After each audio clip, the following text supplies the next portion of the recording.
up, Colorado? It's 420. Time to grind and burn. This is not your son's stoner show.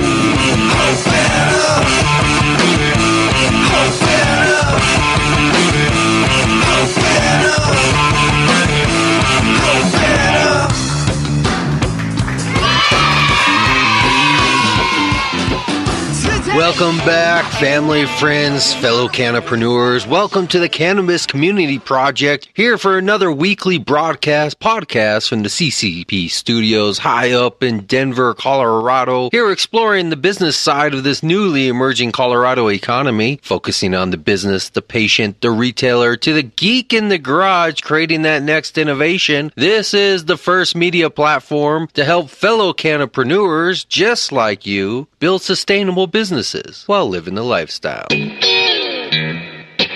Hey, cannapreneurs. Before we get started with today's show, I just want to mention one of our sponsors. You know, we couldn't bring this show to you without sponsors because it really does cost a little bit of money to get a radio show, a podcast, a video production, social media, a website. Everything that's included in bringing you this show requires a little bit of investment, and our sponsors have stepped up and done that for us. Today, I want to highlight Dairy Berry's Recording Studio. Dairy Berry's Recording Studio, located in Arvada, Colorado, is your local recording studio with affordable rates. Mark is well experienced and will make your music, your show, or any audio you have sound great. He makes our show come across the internet loud and clear every week, and he can do the same thing for your band or your project. Take a look at dairyberriesrecordingstudio.com or give Mark a call at 303-456-8216. Thanks again to all of our sponsors, and this week's show we're highlighting Dairy Berry's Recording Studio.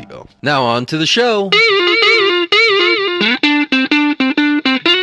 Welcome back, and thank you for joining us. Thank you, my friends, family, fellow cannapreneurs, and all you out there who are joining us for the first time. This is not your son's stoner show. This is where you come to hear about what's happening in the industry, the latest in the industry, and all the businesses, from mom and pop shops all the way up to the big boys. This is everything cannabis, and I want to hear your story. You know, everybody has a chance to be on this show because this is a community show. Every week we're out there finding new businesses, new individuals, everybody we can find that has something to do with cannabis, and preferably something with business, just like last week. But if you didn't hear that show, let's take a couple minutes, go back right now, take a short-term memory flashback relapse, and then let's move on and find out what we got for you this week.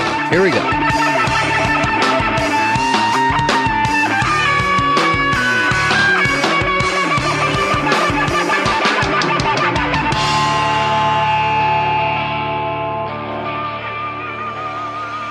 Don't say anything crazy.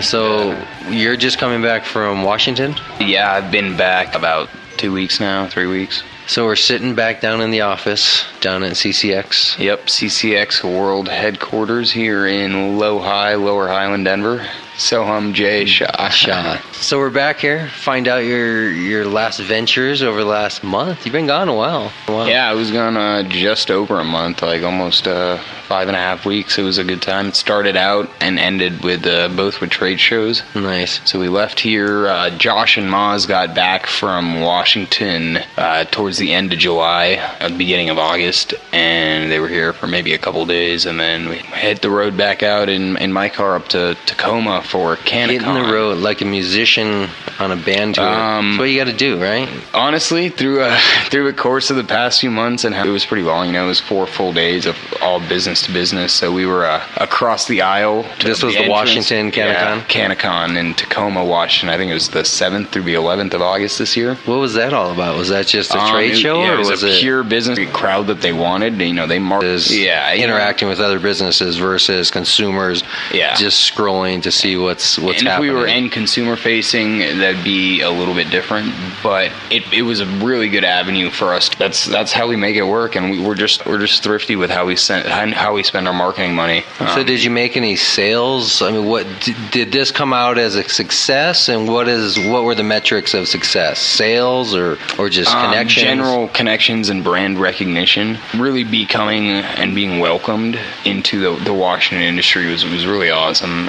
You know, we met got some great people in Yakima. Jedediah Haney with Cause M has treated us really well, and they're doing some great things down on the east side of the country. Yeah, I mean, I don't really see any increase in risk from having a free model versus having a paid model. This platform was to help transition, or still is, because I still think it's possible, but the point was to help transition the industry from making decisions on anecdotal information to making informed decisions if they want. They can pull that data, they can run any analysis they want of it for their own purpose, or any company really, even a lab can do that, and they can make any claims, they can publish any claims that they want, but everybody else will also have access to the same data, and if the process is not replicable and it's not, it's basically bringing the peer-reviewed aspect of academia and science and medicine. It's funny that you should mention different causes. I met a really awesome, interesting person while I was in Seattle. I was at the keynote speaker from that. It was a series of panels throughout the day. I think I sat on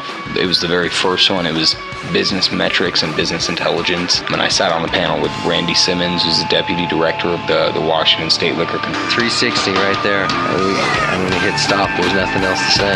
Sounds good. Thanks for stopping by, man. Thanks, man.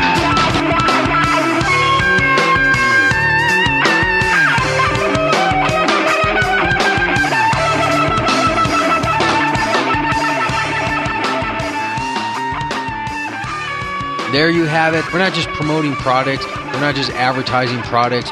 We're learning about industry.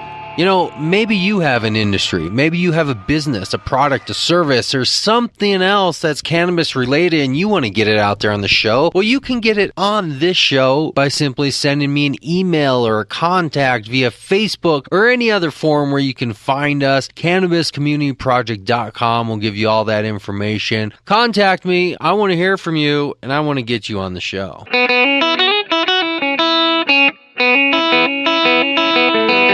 The Cannabis Commodities Exchange. Go to www.cannaexchange.com, the online marketplace where medical and recreational marijuana businesses can list products for wholesale, make custom purchase requests, and negotiate transactions with other users. CCX provides a secure cannabis training platform to Colorado licensed retail and medical marijuana businesses. Stay tuned.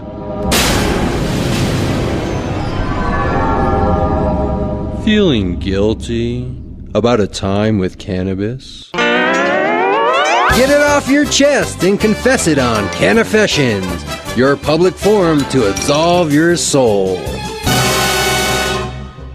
New voice message, Wednesday, 4:21 p.m. Hey, yeah, this is Mark. I went over to my grandma's house for a Christmas dinner, and I lost my bag. I looked all up for it, and I couldn't find it. Then I left, and my aunt came over. She was standing in the room, and the next day, my grandma found a bag and blamed it on her. Thought she was smoking weed. She kept denying it. She's older. She kept denying it, and my grandma, she was convinced it was hers, and she wanted to take her to the hospital so she could get fixed because she was a weed addict. And I never told them that it was my bag. So, sorry, Auntie. Sorry, Grandma. It's really mine. And, yeah, okay, I feel better. Thanks. Bye. To replay this message, press 1. To delete this message and go to the next, press 7. And that was Cannafessions. If you have a confession to make, contact me via Facebook or the website at CannabisCommunityProject.com.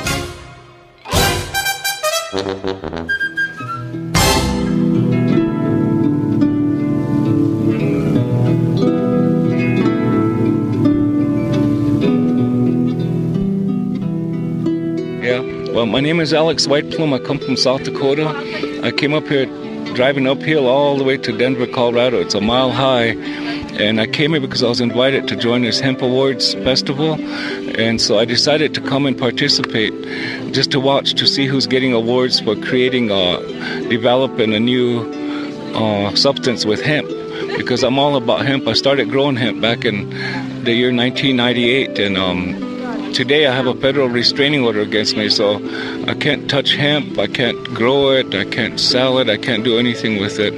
And because I'm the only one named in the 1934 Marijuana Tax Act ban.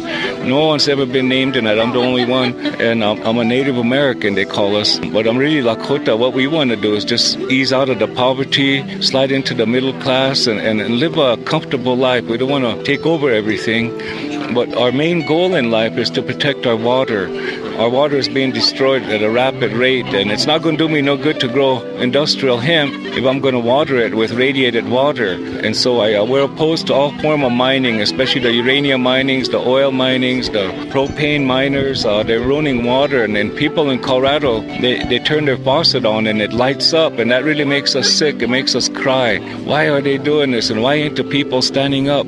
They need a boost of some kind to get up and defend what's real, and the water is real. So I come here today in Colorado, and I met a lot of friendly folks, and I'm just honored to be amongst people that are developing hemp in all its uses. People made me a wristband, I got a little knapsack, fanny pack, all types of things made with hemp, and that just makes me smile up with pride, and I wanted to do this. We could have been doing this for the last 20 years. We could have been way ahead in the hemp industry, but here we have to stand on the sidelines and observe other people doing this. So it makes us feel sort of jealous and envious, but again, we're proud that somebody's doing that.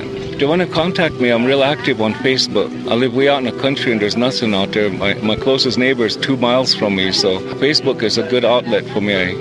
I learn from people around the world what their movements is and what they're doing. It's under Alex White Plume, A-L-E-X, Alex, and then White, W-H-I-T-E, and then Plume, P-L-U-M-E. It's a double word. I want one more thing to say, though. I think what they call cannabis is what we need to start calling it instead of marijuana.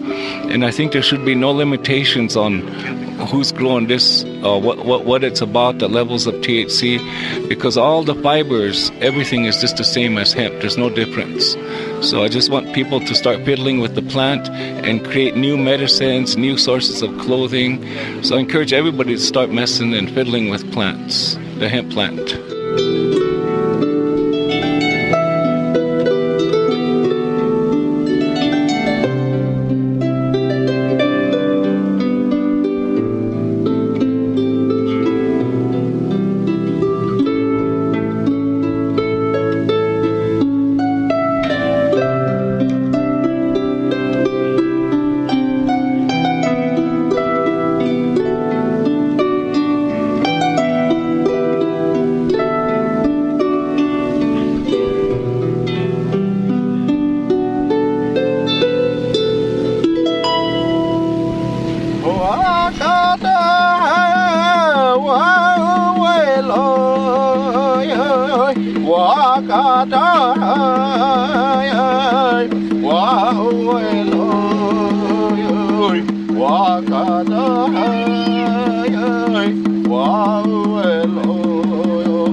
Hospital in Denver, Inglewood, Colorado. I was brought here in 2002, and I didn't leave here until April of 2003, so I was in here for like 147 days. Besides that memory, 2 years ago, Elizabeth Miller drove all the way up here to interview me for the termination notice that I received from the Housing Authority. So I just feel really privileged to be talking about cannabis 2 years later to a radio show. It's a pretty incredible feeling.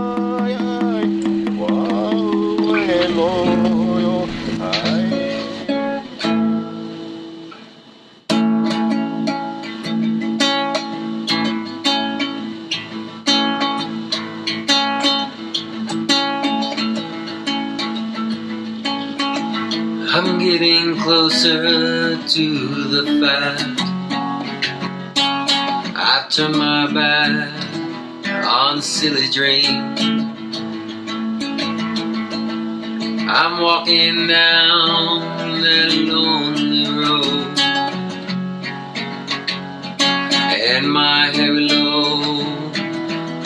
didn't bother to bring it. And the sun shine down on me. I feel like I deserve it. And the sun shine down.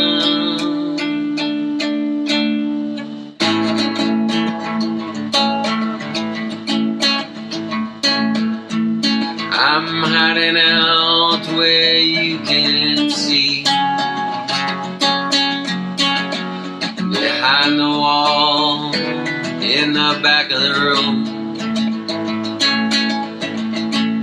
I'm crawling slowly through the door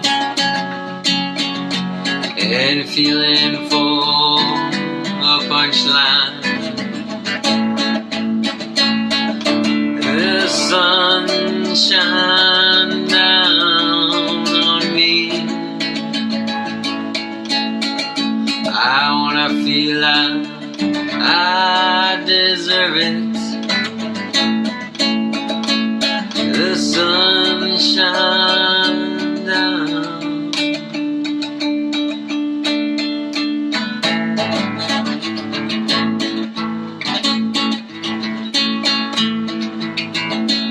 I'm walking down that empty road, but it ain't empty now because I'm on it. I'm getting closer to a hole that I can carry and take home with me. The sun shine down on me. I feel like I have to earn it. The sun shine down. Like, are you asking, will I edit? Mm-hmm. Yeah, I'm going to make you sound good. Because I tend to ramble a lot. I usually only cut stuff out if somebody asks me to cut something out. Like if we talk about something that later you go, you know what, I don't really want other people hearing that, then I'll cut it out. But editing in the sense of shortening what you say, probably not. I don't think that type of editing helps the show or anybody else. What I will do is I will edit for fluency, and I'll cut out all the dead spaces, and I'll cut out rambling only if you repeat yourself multiple times. Go off into a raging rant. And. Well, there you go. People start to hear themselves on video and audio, and then they start to nitpick what's going on.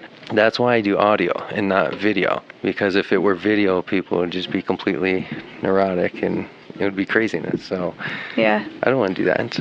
When things are in an audio format and you're listening to somebody for hours a day or hours a week through a pure audio sense, you build a connection with them that's more personal than if you see them and you're visually modifying and adjusting and evaluating and critiquing, and people are kind of more performers in a visual sense. When you're audio, you don't really have to be a performer. That's true. And then you get to always wonder what they look like. And then when you see them, you're like, oh, it doesn't really match their voice. Oh, yeah, it does.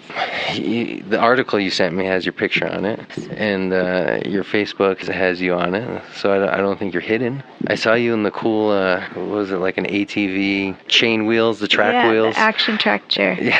Yeah, that thing is awesome. It's pretty cool. I love that thing. So can you state your name, just so we know who we're talking to? My name is Ashley Weber. I'm chapter leader of Parents for Pot. I am on the board of Normal, Colorado. We do a lot of work with Gorilla Healer and PH Care, Cannabis Patients Alliance. There's so many great organizations here in Colorado. Is that because everybody that meets you wants to put you on their board or organization, and you just keep adding? I hope so. I hope I can contribute some good to them. How do you manage so many organizations? Just try to keep up with, everybody in the community actually keeps up with me, and they'll let me know if something's going on. It's pretty neat. You're an activist? I would definitely call me an advocate for sure. How long have you been an advocate? Probably over a couple of years, a very strong advocate. That's a little different because most people I talk to have stories like, since I was 12 years old, I've been this or that. Why the sudden and rapid shift to the industry just a couple of years ago? I always hid myself, and I always say hidden in the closet, and I never really allowed myself to be known as the stereotypical stoner, as people would call it. I was sent a termination notice, due to the use of medical marijuana in a Section 8. Housing termination. A housing termination, because I live in Section 8. How did they find out about this? Somebody walk by your house and smell some smoke, or catch you out on the front porch? No, I actually turned my receipts in, and yes, I know what you're going to say. Everybody says that. What the hell did you do that for? No, but, I'm actually thinking that's pretty shrewd. I mean, I had all my medical receipts all in one folder, and Yeah. I was kind of running late. Didn't think about it. Yeah, just put all my medical receipts in one folder and took it all in, and I didn't even think twice about it being legal in the state, and even being, medically necessary, Right. and it was legal medically for now. This was roughly 2010? 2 years ago, so 2011. 2011. Yeah. So you turned in your receipts as medical expenses because they asked on some type of form, do you have any medical expenses? Yeah. Why do you have so many medical expenses? Well, I suffer quadriplegia. I was in a car accident when I was 18, a rollover car accident, and I broke my cervical spine in 4 different places. I'm sure you've told that story a lot. So is there a place where people can read about it, where it's already been written or reported somewhere? Not too many people have written about it. You can find it. The Westward has done a really good job with their story. He covered me from when I was 18 up until the win of the case. But if somebody searches the Westward website for you, Westward. Ashley Weber, they can find articles and read up about it. TheWestward.com, yes. Yeah. You started using cannabis because somebody said this will help you, or do it because everybody else is doing it? What was the exact transition? It's always a friend, right? Right. Yeah, my best friend, she said that this would help my spasticity. I grew up knowing it as the devil's lettuce. Like, it was, you look at it and you're going to hell. The devil's lettuce? The devil's lettuce. Where are you from? That's funny. I've never heard that before. Wiggins, Colorado. Wiggins, Colorado. I've never heard that before. Yeah, I remember driving around, a couple friends of mine, and they opened up a sack, and I looked over, and I just remember, like, oh my God, you just committed a sin. For just having it. For just looking at it. For looking at it. How I grew up, Yeah, so very conservative. Small town. Very small town. I mean, I've never been there or heard of it, but just from the name alone, it sounds like it's got to have at least 100 people in it. I graduated with 28. I went to Cortez down south in the Four Corners, and it had like 5,000 people in the town. So I understand that. Well, actually, Cortez is not a good example, but I understand the small town conservative. Your family's very conservative. For the most part, yeah. They're starting to lean a little bit. Now. But at the time, when it was presented to you, what did you think? I'll try anything? It was when I was moved out, and a couple years after my accident, when I was introduced into it for medical reasons and started using it for my spasticity, and I work fantastic. Like muscle spasms? Yeah. And this is like from nerve damage? Yeah, it's from like the nerve pain. Right. And so the signals are trying to get to the brain, and they can't quite get there because of the pathways in the spinal cord. It's a very tingly feeling. Oh, it helped in a way that I can't even describe it. How did you first consume it? Was it a big event? Was it a ceremonial thing? It's just like this. It was kind of like, it was. I wasn't feeling very good. I was having hyperreflexia, and What is that? That's where your body starts elevating its blood pressure because it's don't know where the pain is coming from. So your body's like freaking out. It's under emergency. Mm-hmm. In my head, it feels like it's just going to explode. She gave me a hit off of her pipe and said, just suck as hard as you can, and I did, and it lowered my blood pressure. It calmed me down instantly. Instantly, the anxiety was gone, and this is the first high in your life. Also, the very first time. Yeah. And then I had went out to Alaska and experienced Alaska weed, and you went to Alaska to experience Alaska weed, or you happened to be in Alaska? I happened to experience Alaska weed when I was in Alaska. I was going to say, I'm sure there's places closer than Alaska. Yeah. What was so special about Alaskan weed? I took a trip out there. Okay. So it was pretty neat. But that was the second time that you began to use on a regular basis where you could see the effects happen daily. And were you eating it from this point on, or are you No, I smoking wasn't now? introduced into edibles until about, I want to say 2009. There's really no argument when it comes to just looking at people who are using it, right? I mean, do you need to wait for science? Do you need to wait for research to see what the studies say? No, I think I've done enough on my own, and I think everybody else can do their own. And come to the conclusion that it just needs to be a tomato plant, grow your own, know what works. When did the accident happen? In 2002. But you waited until 2010, which means you spent 8 years. How were you paying management? How were you dealing? In 2009, when I started eating edibles, I was on pharmaceuticals, high pharmaceuticals. I was on Oxycontin, oxycodone, Percocet, Vicodin, diazepam. And what was that doing? To me, that would put me just in a lethargic state. I didn't want to go out. I didn't want to see anybody. I didn't really care. It puts you in a depressed mode because you don't really care if you go see anybody. You don't care if they come and see you. And that's depressing to be around. Yeah. Did it take the pain away, but that was also the side effect? There was many side effects. It seemed like whenever I was on really high doses of the pharmaceuticals, I had to counteract it with another drug. So whenever they're handing you a handful of drugs, they're also handing you a handful of drugs for the side effects for the others. And they're all pill form. Oh, yeah. So just destroying every part of your liver and kidney going through the system. Yes.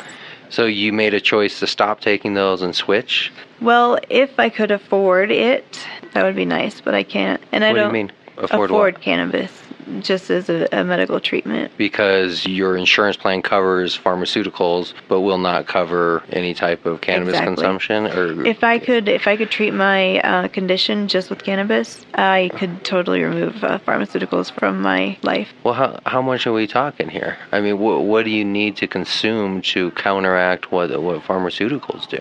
Well, that's a hard thing to diagnose because as a patient and dealing with caregivers and such, Colorado doesn't allow caregivers to test their product. So you're not sure exactly how much you're getting as far as THC count, as far as anything, actually. Wait, say that again? What do you mean Colorado won't? Colorado will only allow dispensaries to test. Oh, okay. As far as to be the official, to accept the labs to accept it, they have to be a registered dispensary. And they won't test anybody that's just a regular caregiver. So the price at dispensaries are unaffordable to your needs.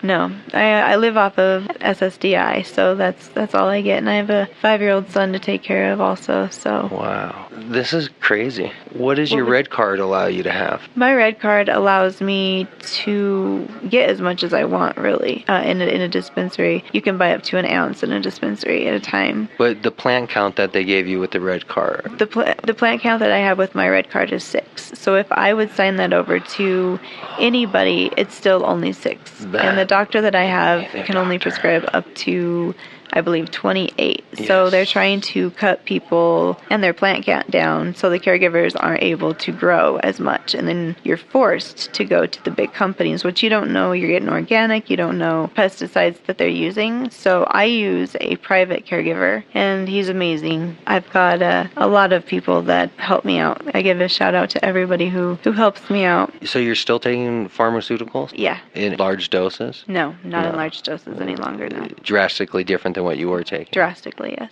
So what is your daily life like to kind of mitigate life? So my daily life, it starts at about 5:30 in the morning, and I have caregivers come in and help me do my morning care. And then my son wakes up, I have to do breakfast, all that good stuff, and house chores. He only goes to school half a day, so. How old is he? He's 5. Oh, okay. Yeah. So he's in kindergarten? Yeah. My daughter's 6, so. Oh, great. Yeah. So you get the full day. She just started first grade. We're only doing half day right now, so. Still homeschool for mama. So you teach him the state curriculum? Yeah. Well, yeah, I do whatever. You're a busy person. Whatever I can. Yeah. I'm definitely, it's hard to keep up with everything. The earlier the better. Head start, right? Yeah. I mean, any type of learning, whether it's a structured or institutional learning, the earlier the better. A child's mind is just, that's why they get into trouble so much, because they're so ready to learn. So he's 5 years old, so he's starting, is he he's to the age where he's able to kind of see what's going on and start to formulate questions. And he's pretty advanced for his age because I've been in a chair his whole life. He's learned to adapt pretty much to everything that I need and that goes on in my life. So it's pretty neat that he gets to be around it and see it, but it's also to somewhat a disadvantage when he is around disabled people because he doesn't look at them any different. So he's a little rough at times. In what sense? And just, his interaction. Yeah, his interactions, because he's like, oh, you're the same as me. His expectations are at the same standards. Yeah, because he doesn't look at me any different, so he doesn't look at anybody else any different either. I guess good and bad, right? Yep. All the same. Yeah, I think it's a very good thing to have. Yeah, that's so great that you're able to experience that still. Yeah. That's great. I mean, he's absolutely everything, and he goes to the hemp events with us, and he loves meeting everybody. He's the most outgoing little thing. He wasn't the one that the congressman held up, right, and had say into the microphone? No, okay. No, that's the congressman. Oh, he actually used his own child? Yeah, oh, okay. Yeah, he has. For some reason, I heard congressman, I saw the baby, I was like, oh, he just grabbed somebody's baby. Yes. Very congressman-like. Yeah. You should be a congresswoman. I would love to take over the world. I didn't say take over the world. I said be a just help the world, heal the world. Be part of legislation, local community. Oh, yeah, I think you'd be a perfect politician in many respects. You're already doing the activity, right? You're already in the organizations, and you're there as the advocate. You're already kind of working from a singular cause kind of background where you could really be that person in Congress to represent. And who's going to fight against you, right?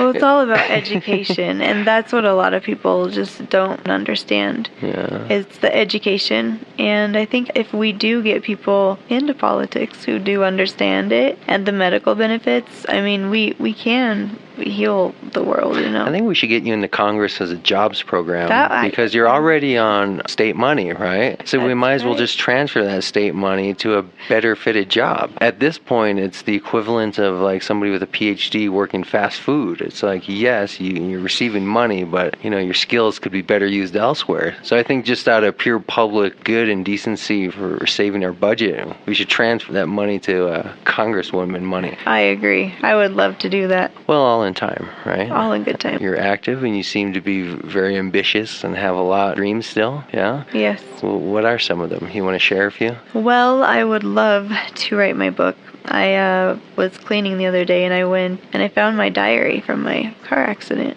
back in 2002. Every day there's a post about what happened. That's some dedication. Yeah. So I'm going through that right now, and wow. So you want to formulate that into a book? I think I have enough right now to someday eventually just collaborate it all in once I find a good publisher. Have you talked to any publishers? No. That would be a perfect book. It would be. And one that would make you money to fund your political campaign. Yeah, it would be a long book, that's for sure. I think that sounds great. History. I think those type of books are great, and I think that would be a great selling book. And I think it would be even better because you actually have a documented history. It's not like you're now going back and trying to recall and write. You actually have a documented history, so you could write it in such a personal, first-person reality that even if it were novelized, right, put into a novel. I know I'm not a writer myself, but when I do try to put together content, when things are very personal, whether for the good or bad, sad or great, but when they're very personal, fictionalizing the stories sometimes helps work through that a little bit better than just doing a direct sitting down and this is my story type thing. Sometimes that becomes a little too overwhelming. Yeah, you know? I agree. Right? But I mean, how much more overwhelmed can you be? I'm sure you've hit your limit of overwhelmedness many a times. I am, but I still take more on. That's the problem. Well, it keeps you busy, right? That's right. Staying busy is a good avoidance sometimes. Yeah. Being busy. I feel that spinal cord injuries are like a silent thing that not very many people talk about or really know about. And you want to educate the world on... I really think that people, whoever it is, I really think that they should for sure 100% be on cannabis. if you have a spinal cord injury. Not only the neurogenesis that comes along with it, I have received more function in my triceps ever since I've been in a whole plant oil. Physical movement. So In my triceps. I've felt a lot more movement in my triceps and feeling as well. You're eating oil drops, hash oil? Just pure cannabis whole plant oil in the syringes. So it not only helps like the spasms, but it helps like the nerves regrow, and they might be regrowing at a slow pace, but eventually. And I assume that that's allowing you to work a little bit more, make some scarves and it's allowing do me designs. to keep up with my business. When did you start the business? Over a year ago. Oh, okay. Well, what motivated you to do that? Was it pure money that you needed to find a way to make some money, or did you have a just creative desire to get out? I had a definite creative desire to get out, and once I did, I was picked up by a store in Longmont where I live. That you're selling right now? Yeah.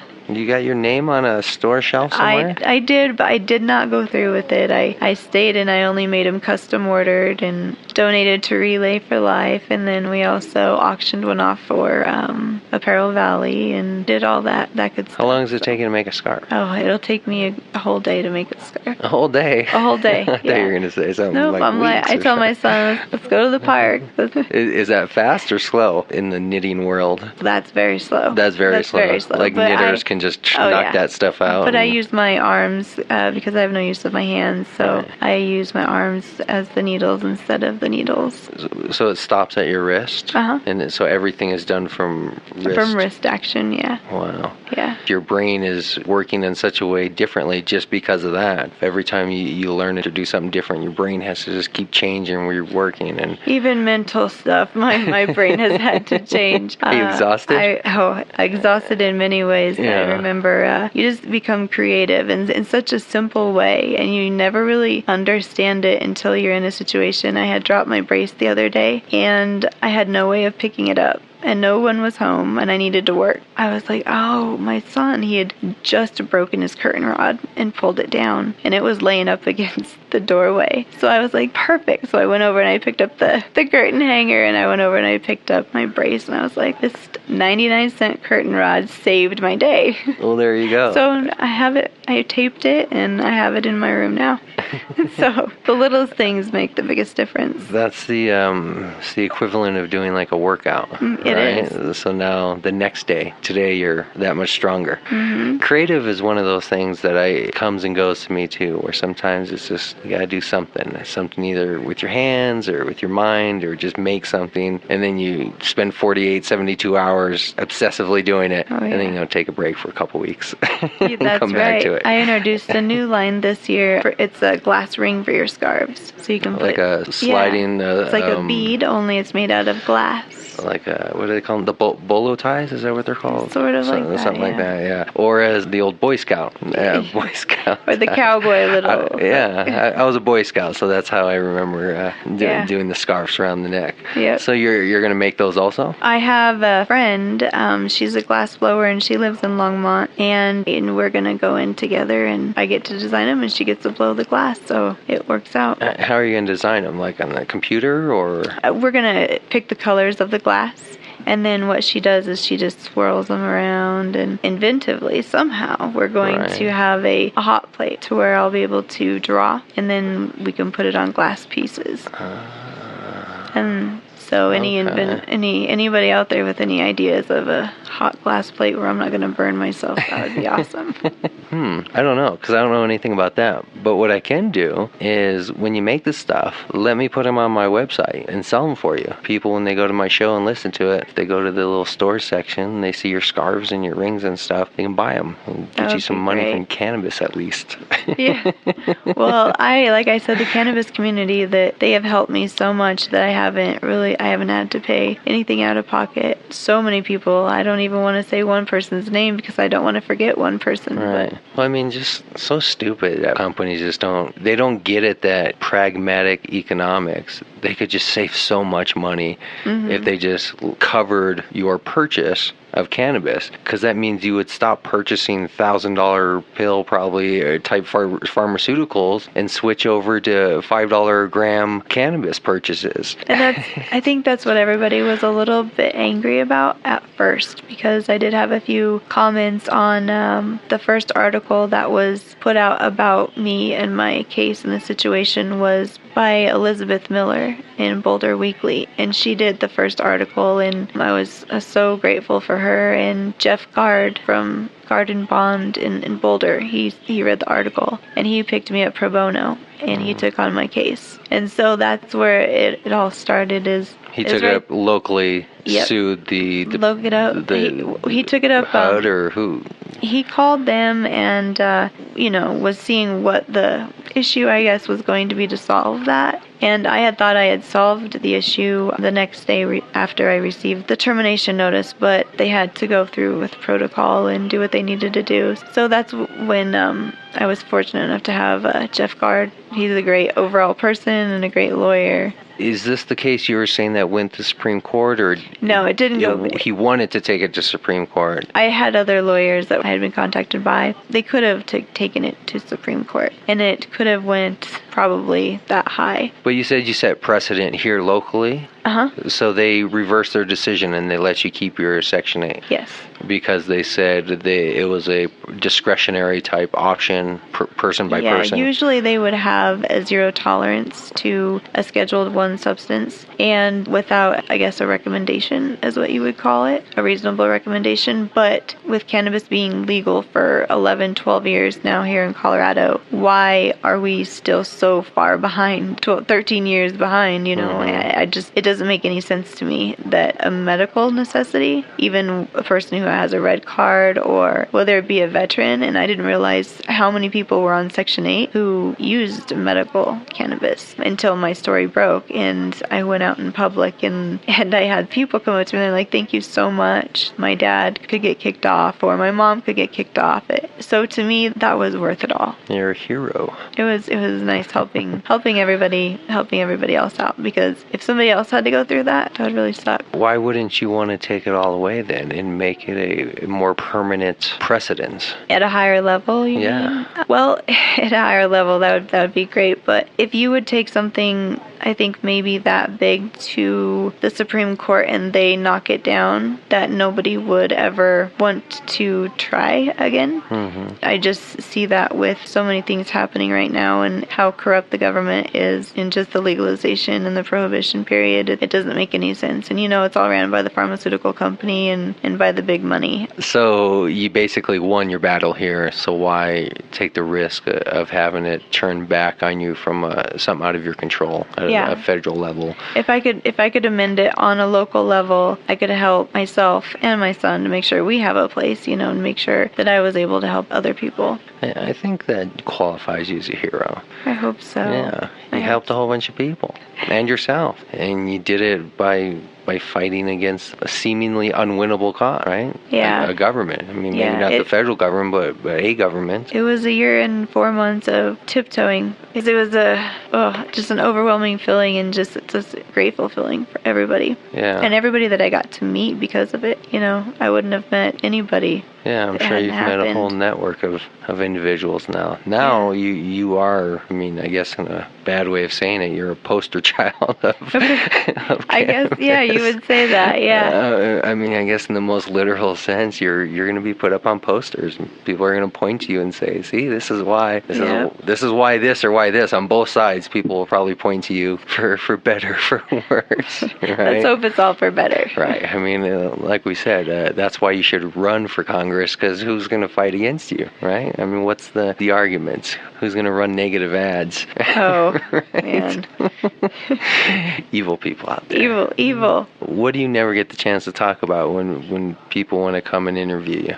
Well, I usually talk about everything for the most part. Not too many people know about, I guess, my life before the accident. They just know of me in the cannabis world. They don't really know too much before. You were very young before, so you were just out of high school or just finishing high school? I had just graduated in 2002. Yeah. And what was your life before? Were you on track to be... I was very active. Very, very active. And I wanted to be a doctor, so... I read that you were in... Was it med school or was it 18 or something? You were studying medicine? I was working in the ER, the emergency room. How did you swing that? I homeschooled myself for a year. So I was able to graduate and go to college at the same time.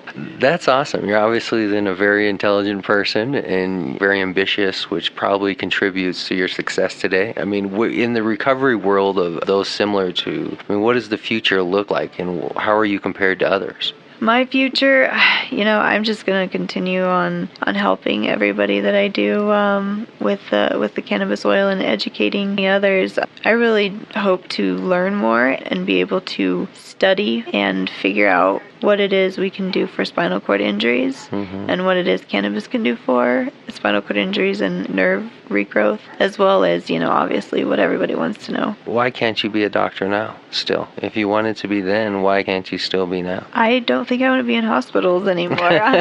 You're burned out on I'm burned out on enough of hospitals, for sure. But that's understandable. A chemist for sure. I could totally go do some chemical stuff. Specifically cannabis chemical stuff or just in general chemical stuff? I would do cannabis chemical stuff, yeah. Like finding new extracting type ways or new ways to consume or new properties of. Yeah, because there's always new ways. You're finding that there's so many ways to make the different things. There's edibles, there's oil. There's so many ways to use it now, and we're seeing the benefits of it. When a child is having a seizure, the best way to administer it is through the mouth or with a suppository, but that's sometimes too hard. So there's got to be other ways in administering, like the medicine and how you do it. And if doctors would get on board, it would get done a lot faster. Well, I think maybe that sounds, being a scientist, maybe outbeats Congresswoman. So go do that first. First. Just do everything.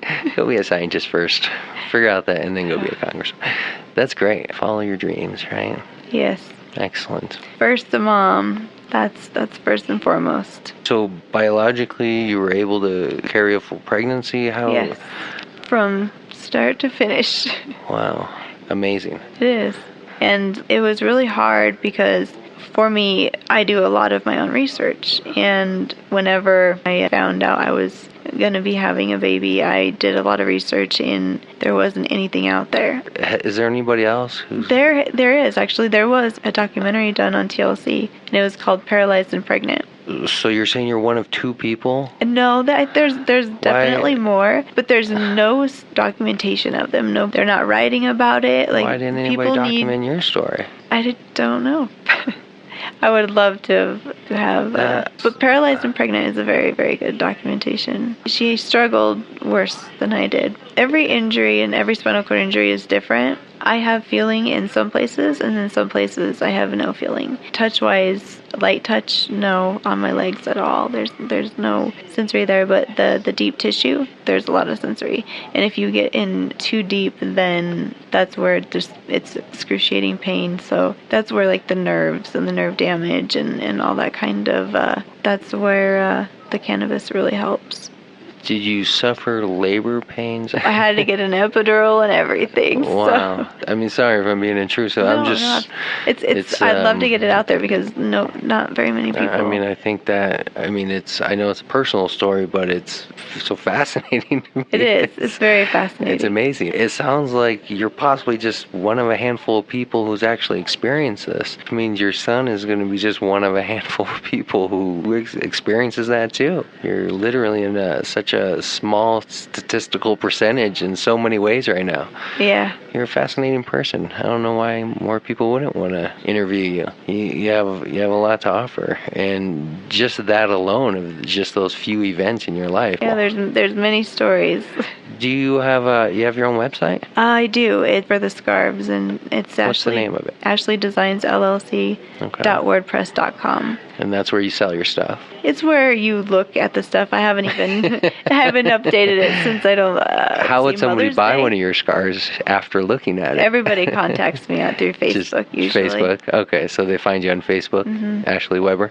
Ashley Weber, or you can go to Ashley Weber Designs I actually hit 1,000 likes today. Ah, congratulations. Morning, on my Ashley Weber marijuana page. So if you had each one of those people buy a scarf, how much do you sell the scarves for? $75. And they're made out of? They're going to be made out of hemp very soon. Okay. I cannot wait until... Currently not, though. Currently not. Okay. You're on your way. What else? Do you have a YouTube? I do have a YouTube. Yes. What do you put on YouTube? I don't use it that often. What is your YouTube channel of? My YouTube channel usually consists of videos that when my phone gets full, I upload them.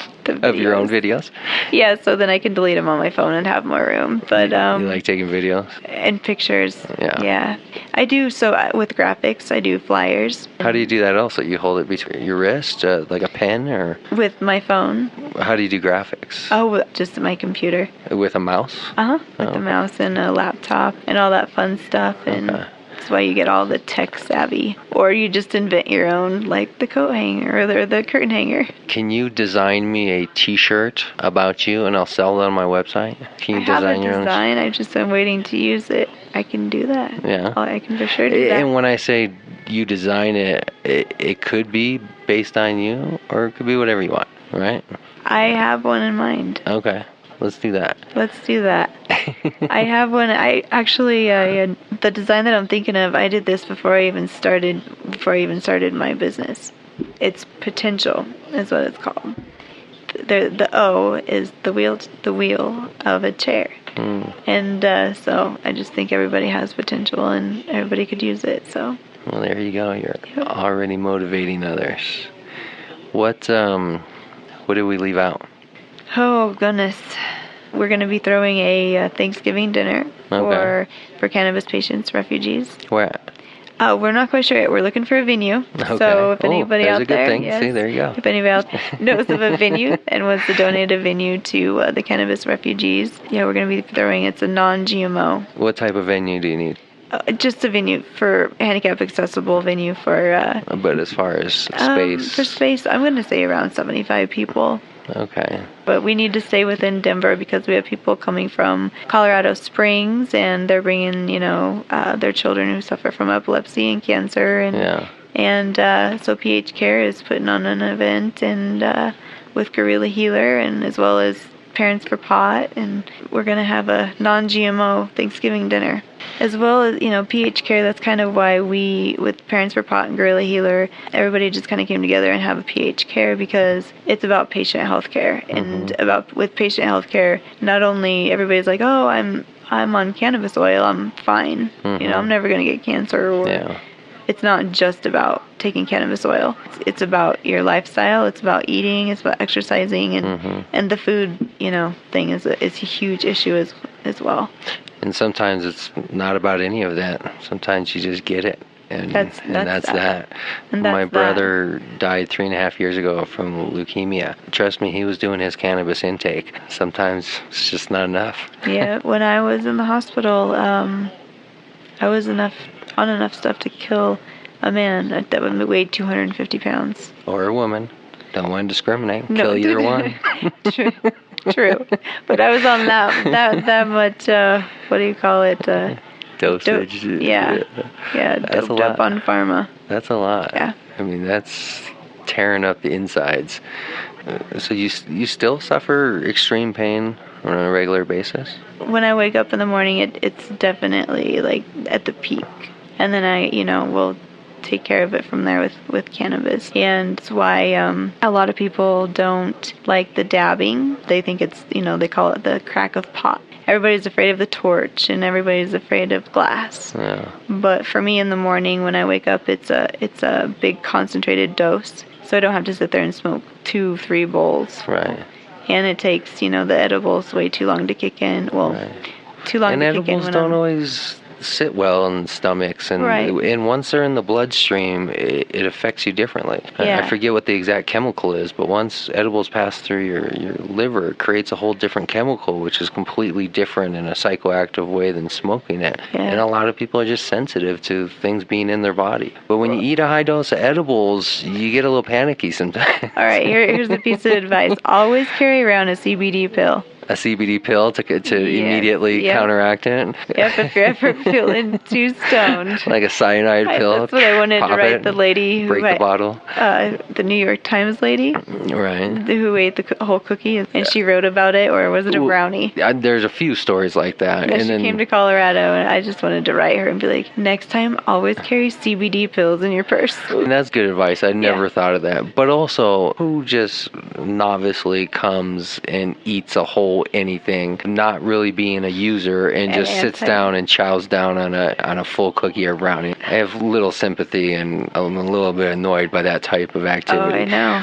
I mean, I know my dosages. I mean, I know I have a slow metabolism. I'm a big person. I need a lot, and edibles don't do much for me. Concentrates, though, they'll make me panicky sometimes. Mm-hmm. Sometimes I'll look around the room, see who's looking at me. Am I sweating? The stuff now they have, it's pretty, the shatter, that's clear. We're joking and kind of making war stories about it, but I think you bring up a good point. Yeah. It's just concentrates, which means it's a faster, higher, cleaner dose into your system. Yeah. And smoking bowls for 20, 30 minutes it's not efficient use of time, or it gets smoky. Yeah, not everybody wants their house smelling smoke. I can't hold a lighter or light a lighter, so I have to have somebody stand there, and nobody really takes that into consideration as well. Who wants to be the lighter holder? Yeah, and the bowl holder and the carb holder, and then here I am choking, and you don't have any type of like self-starting mechanism or light or anything, like you push a button, something heats up? No. Where are all the engineers out there? I know. I need some engineers. Jeez, I mean, out there, there's nothing I do more of in my day is to sit around and think of paraphernalia and different ways to... that 3D printing stuff's coming along really well. Well, not just that, but the stuff that you would need is so basic, like heating devices that don't require that type of mechanism or anything. Those are so basic. They have the e-nails, and I've been looking at those. Yeah, they plug in and they heat up. Yeah. Yeah, that's an option. Yeah, so, and people are afraid of the butane extraction, and that kind of stuff, because they think you're inhaling too much butane when you're dabbing, and... not if it's cooked right. I agree, and the only point that I have to make is, when I do smoke 3 bowls, what am I inhaling? Because it's the same, right. You're getting lighter fluid in there as well. Lighter fluid and just a lot of flour. The fumes. Right. The fumes and all that kind of stuff. And a lot of flour, which is a carbon burn compound. Yeah. So everybody has their, this and then that, and I'm like, that and then this, There's a reason why I do it, and you have a reason, but there is always a reason. The method to my madness is always what I say. I've said it many times, not just on the show, but just in personal conversations. Everybody has their own reason of why they use. Mm-hmm. Everybody's a patient in some form, even if you're buying it recreationally. Everybody's a patient because anybody that's using, that has been using for some time, uses for a reason. I don't think it's like alcohol or anything else where people, you drink, it's the game, time to drink. I don't think it's like that at all. I think everybody's a patient. Everybody has their own use. Everybody has their own use, and some are very similar to others. I know why I use, and it's very different than why you use, but we're all patients. And I don't have anything against recreational users at all, and that's just the thing, is a lot of people are against rec. I'm really not. I'm against maybe the taxes. Yeah. I don't agree with the taxes. That's a little bit outrageous. I'm against the taxes and the attitude. Around recreational. If we could get rid of those two things, or at least lower them just a little, just hit a dimmer switch on both of those. And then the chokehold that the legislation tries to put on all of the rules, all the regulations, the 10 milligrams. If I wanted to go into a store and get something with 10 milligrams, I would have to eat 5 cookies every morning. I'm trying to heal myself, not become diabetic. Exactly. Right. I don't want that much sugar. That's some good points. I don't want sweets unless it's medicated. I agree. Because it's too many sweets. They're all sweets. I agree. And just to take it a step further, I believe in concentrates and dabbing. I don't believe so much in vaporizing. And The simple reason is because I don't want just part of the plant. I want all the chemicals that come from the plants. In vaporizing at low temperatures, that's just burning off THC. This is why I smoke flower, is because yes, maybe smoking a flower compound might be a heavier smoke for my lungs, but it's giving me all of the chemicals in the plant. I don't want to just siphon off certain ones, because THC is great, but it's not the only one in there, and it's not the only one that affects my body and my mind and does what I need. Right. When I just do vaporizing stuff, it gives me such a headache. It does something that's too different than what I'm used to, because it's just a part of it. I like dabbing in concentrates. I like flowers. Edibles, not so much, for some of the reasons you talked about in vaporizing. It's kind of it's like Are you talking about the vaporizing pens? Well, in general, the concept of vaporizing of a low temperature burn that's right, of a low temperature burn that just boils off the THC and doesn't get hot enough to start to burn off the additional chemicals and then into the plant matter. So like a volcano, so to speak. Yeah, I mean, I understand that vaporizing gives you a somewhat concentrated. Well, no, I understand what you're saying, because even the first pull that you get is different from the second pull that because you can run it, and you get different, the different compounds. I think there's 66 cannabinoids, right? Well, you tell me. You're the researcher. You're the scientist. Not me. I'm gonna have to go get my book.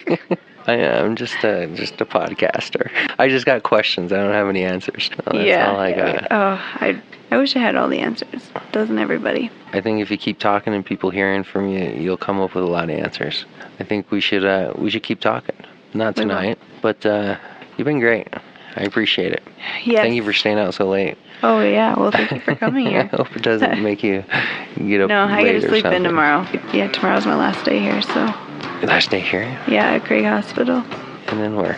And then I get to go back home. To Longmont. To Longmont. That's great. Well, thank you. Well, thank you. We'll talk again. Very soon. Very good.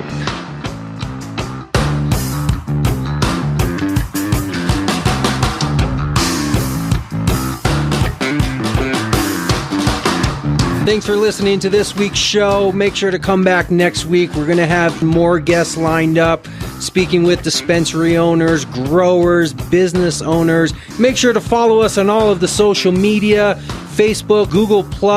You can listen to our shows live from the website or your preferred listening platform. Find us on iTunes, Stitcher, SoundCloud, Spreaker, even YouTube, all under the same name, CannabisCommunityProject.com. We'll see you next week.